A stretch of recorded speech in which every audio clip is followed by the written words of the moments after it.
Salut les amis, j'espère que vous allez bien. Je sais pas où vous êtes actuellement, dans quelle ville vous êtes, mais en tout cas à Genève, il a neigé, voilà. Donc avec la neige évidemment vient le froid.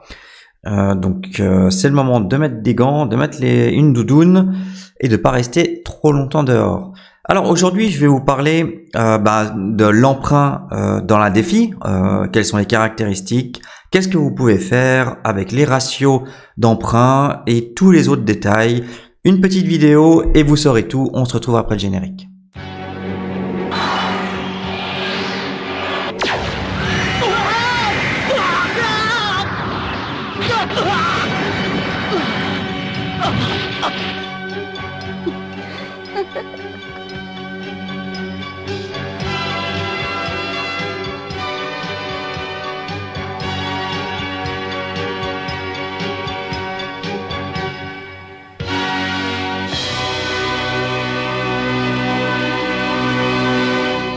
Je vais déjà commencer par vous rappeler quelles sont les conditions pour un emprunt traditionnel comme une hypothèque ou un prêt personnel d'une banque.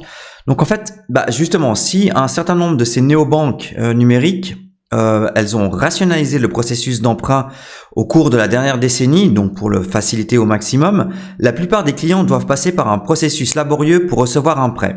Je ne sais pas si vous avez déjà fait une demande de prêt, mais en tout cas, je vous confirme, ça peut prendre du temps. Alors, pourquoi? La raison est très simple. Le prêteur veut s'assurer qu'un emprunteur vaut le risque d'un défaut de paiement. Alors, qu'est-ce que vous devez fournir justement pour une banque ou une autre entreprise financière dans la vie réelle, dans la trade fee? Vous devez fournir votre identité. Vous devez vous soumettre à des vérifications financières concernant évidemment votre historique de crédit. Vous aurez sûrement en fait à parler à un agent de crédit pour obtenir une approbation. Et en fait, vous devez aussi attendre un bon moment avant d'être approuvé. Des fois, une hypothèque, ça peut prendre 2-3 mois. Alors en France, beaucoup. Et en Suisse, les délais d'ailleurs des hypothèques se sont beaucoup allongés. Et on arrive quasiment au même délai qu'en France. Dans la défi, ça se passe un peu autrement. Alors, si vous savez pas, en fait, toute personne qui a accès à Internet, donc il vous suffit simplement d'avoir un peu de Wi-Fi, peut emprunter des actifs numériques sans autorisation et sans parler à qui que ce soit, c'est-à-dire sans intermédiaire humain. Alors, ce sont les avantages de la défi par rapport à la trade fee, donc la finance traditionnelle, mais néanmoins, il y a quelques inconvénients aux prêts automatisés. Alors, une banque traditionnelle peut accorder des prêts non garantis ou non collatéralisés sur la base de critères tels que les antécédents de crédit, la profession et les revenus, en plus des garanties. C'est-à-dire que, imaginez, vous gagnez 50 000 euros par mois, la banque, elle va être à l'aise de vous donner peut-être un crédit de 10 000, dont les intérêts, sont petits comparés aux revenus. Donc voilà. Donc, l'être humain peut aussi donner une certaine aisance, ce que ne peut pas faire en fait les emprunts dans la défi, puisque c'est géré par des smart contracts. Alors dans la défi, les garanties doivent toujours être présentées pour emprunter de l'argent et doivent souvent être surdimensionnées comme filet de sécurité contre les liquidations de la dette et de la volatilité des cryptos. Je vais en revenir un petit peu plus tard. Alors les banques sont réglementées par le gouvernement, ça vous savez. Donc, elles assurent généralement les fonds du client jusqu'à un certain seuil. Par exemple, en France, c'est 100 000 euros. En Suisse, c'est 100 000 francs. Bien qu'il existe également des solutions d'assurance décentralisées dans la défi, elles sont encore beaucoup trop embryonnaires. En gros, la protection du gouvernement, c'est seuil de 100 000, c'est-à-dire que si la banque part en faillite et que vous avez par exemple 90 000 euros sur votre compte, 90 000 euros, en fait, l'État vous garantit et vous ne perdrez pas un centime. Si vous avez 110 000 et que la banque part en faillite, vous pouvez récupérer que 100 000 euros et vous perdez 10 000 euros. On va voir maintenant comment fonctionne justement un emprunt dans la défi. Alors, il faut savoir d'abord que tout dans la finance décentralisée est régi par des contrats intelligents, donc les smart contracts, et en fait, ils automatisent toute l'activité qui peut être définie logiquement ou légalement. Donc à leur tour, ces contrats intelligents sont intégrés à une blockchain publique, ce qui les rend publics et soumis à un examen minutieux. Alors, on va voir maintenant comment fonctionne justement cet emprunt défi. Alors, les développeurs programment une logique de contrat intelligent pour justement régir les conditions dans lesquelles un prêt est contracté. Donc, ces contrats intelligents, ils existent sur une blockchain. Ils sont proposés aux utilisateurs via une interface conviviale à travers des applications décentralisées. Ensuite, les utilisateurs eux-mêmes fournissent en fait la liquidité pour rendre les emprunts possibles. Donc, ils sont appelés fournisseurs de liquidité, comme les LPs. C'est voilà comment on les définit. Ils déposent en fait leurs fonds dans des smart contracts qui sont appelés des pools de liquidité. Les fournisseurs de liquidité sont incités à le faire car en fait ils reçoivent une commission lorsque les emprunteurs puissent dans ces pools pour emprunter de la monnaie numérique. Donc évidemment, si moi j'ai envie de produire la liquidité sur un token en particulier, eh bien, je mets en fait mes tokens dans le smart contract de la plateforme qui va me rémunérer en retour. Donc, ensuite, les emprunteurs n'interagissent qu'avec les pools de liquidité eux-mêmes et non en fait avec les autres utilisateurs qui ont versé les liquidités. Donc voilà, donc tout se fait en fait au niveau de la pool de liquidité. Comme il n'y a pas d'implication humaine mais seulement une logique informatique, il n'existe pas de prêt non garanti dans la DeFi. Selon les types de garanties déposées pour un prêt, donc les emprunteurs sont confrontés à différents ratios de garantie. Donc les stablecoins sont exempts de la volatilité des crypto-monnaies, donc ils ne fluctuent pas en fait comme une crypto-monnaie, c'est-à-dire qu'un stablecoin, il va pas avoir de fluctuation comparé au Bitcoin.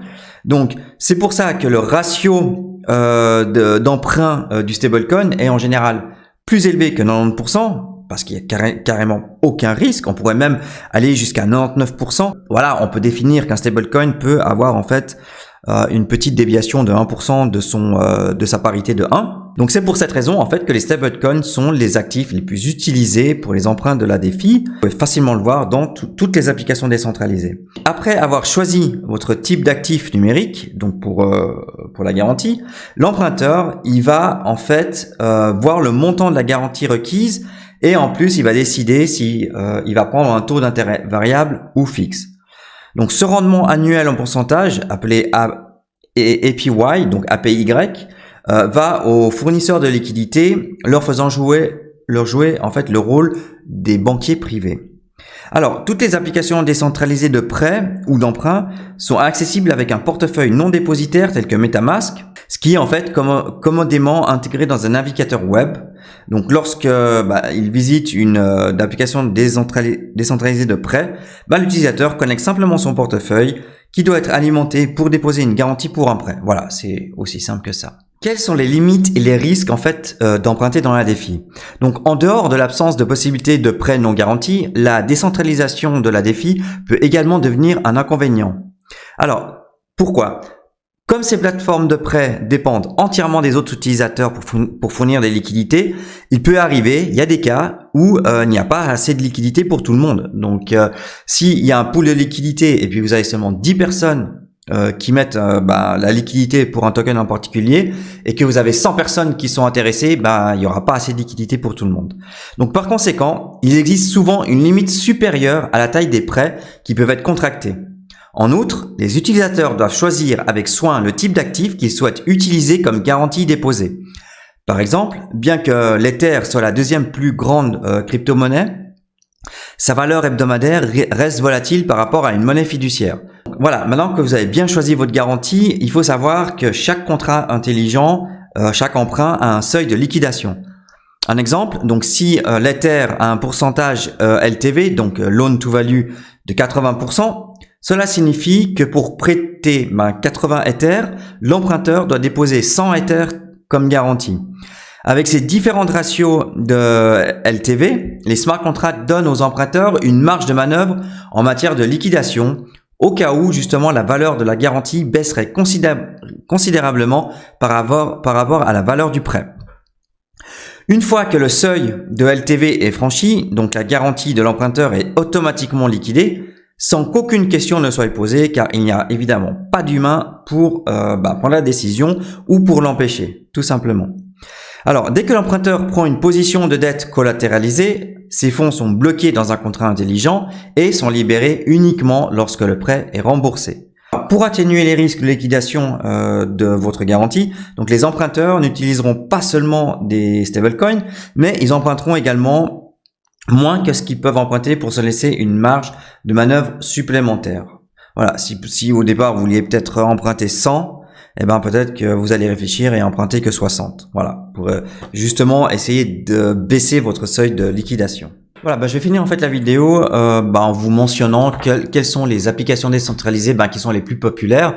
Donc évidemment, je pense que vous avez tous entendu parler de Aave. C'est actuellement le plus gros protocole d'emprunt. Donc c'est une plateforme en fait très flexible avec une liquidité mais vraiment profonde, c'est-à-dire une très très bonne liquidité et en fait c'est la plus grande diversité pour les types de garanties que la plateforme va vous demander. On a aussi Liquidity, donc en fait vous pouvez emprunter avec un taux d'intérêt nul grâce à la double tokenomique unique. Donc ça c'est, je vais pas en parler maintenant, mais sachez ça. Vous avez aussi Compound, donc c'est la plateforme qui fixe les taux d'intérêt sur les prêts de manière algorithmique et tout simplement en fonction des liquidités qui sont disponibles dans les pools de liquidités. MakerDAO, je crois que c'est la deuxième plateforme la plus utilisée. Vous pouvez utiliser leur stablecoin DAI, qui est un actif multicollatéral, donc qui est censé être vraiment super sûr. Voilà. Je finirai par Alchemix. Donc c'est une nouveauté pour des prêts auto-remboursés qui atténue en fait le risque de liquidation. Je vais pas en parler non plus, mais sachez que c'est assez nouveau dans la DeFi. Alors, à ce stade finalement très précoce de la DeFi, donc de nombreux utilisateurs s'en tiennent aux applications décentralisées les plus populaires, car évidemment, ce sont les plus vérifiés par les audits de code. Alors de même, ces applications sont plus résistantes au rug pull qui se produit lorsque les baleines drainent la liquidité de la plateforme, comme ça s'est produit justement comme Terra. Donc finalement, qu'est-ce que vous devez faire? Premièrement, avant de choisir d'emprunter, il faut choisir la bonne application décentralisée. Et en général, vous choisissez Aave, Compound et MakerDAO. C'est vraiment les trois les plus sûrs qui sont actuellement sur le marché. Et voilà, donc j'en ai fini avec cette vidéo. J'espère que cette vidéo vous a plu. Alors si vous pouvez faire un petit pouce de j'aime, mettre un petit commentaire pour le référencement et comme ça, je serai très content de vous faire une nouvelle vidéo plus tard ou peut-être même ce week-end. À plus les gars!